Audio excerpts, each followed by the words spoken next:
ஏ என்பவர் ஒரு வேலையை 66 நாட்களில் செய்து முடிப்பார். பி என்பவர் அதே வேலையை 55 நாட்களில் செய்து முடிப்பார்.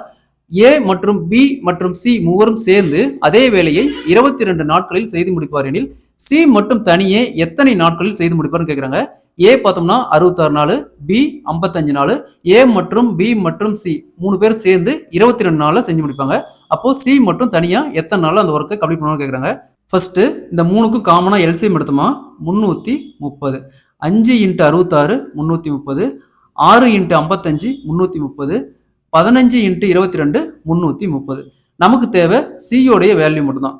அதாவது ஏ மற்றும் பி மற்றும் சி 3 பேரும் சேர்ந்து 15 வேலையை கம்ப்ளீட் பண்றாங்க. நமக்கு தேவை சி.